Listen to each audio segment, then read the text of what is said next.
નમસ્કાર દર્શક મિત્રો, હું છું રૂપલ લુણીચિયા. સંપૂર્ણ ન્યૂઝમાં આપનું સ્વાગત છે. સરહદી પંથકમાં આગ લાગવાના બનાવો વધી રહ્યા છે. ઉનાળાની કાળઝાળ ગરમીમાં આગના બનાવો વધુ બનતા હોય છે. થરાદ માર્કેટયાર્ડમાં બનાવેલ શેડમાં પડેલા બારદાનમાં મોડી રાત્રે આગ લાગતા અફરાતફરી મચી હતી. ફાયર બ્રિગેડ દ્વારા તાત્કાલિક આગ પર કાબુ મેળવાયો હતો.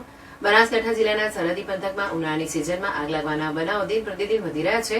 ત્યારે થરાદના અનાજ માર્કેટમાં આવેલ શેડ ગોડાઉનમાં પ્લોટ નંબર 171 ના માલિક પટેલ મદનલાલ પિતાજીના પડેલ બારદાનમાં અચાનક રાતના 10 વાગ્યાની આસપાસ આગ લાગી હતી. આગ લાગતા માર્કેટમાં અફરાતફરી મચી જવા પામી હતી. થરાદ નગરપાલિકાના ફાયર વિભાગને કોલ કરતા ફાયર ટીમ તાત્કાલિક ઘટના સ્થળે પહોંચી પાણીનો મારો ચલાવી આગને કાબૂમાં લીધી હતી. ફાયર ઓફિસર વિરમજી રાઠોડે જણાવ્યું હતું કે રાત્રે 10 વાગે ફાયર વિભાગને કોલ આવતા માર્કેટ યાર્ડ ખાતે તાત્કાલિક પહોંચી આગ પર કાબુ મેળવી લીધો હતો.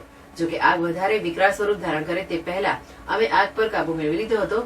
જોકે આગ વધુ પ્રમાણમાં ફેલાય તો મોટું નુકસાન થાય તેમ હતું. આજુબાજુમાં પડેલ રાયડાની બોરોને વધુ મોટું નુકસાન અને મોટી દુર્ઘટના થતી અટકાવેલ હતી. આગની ઘટનાને પગલે લોકોના ટોળેટોળા ઉમટી પડ્યા હતા.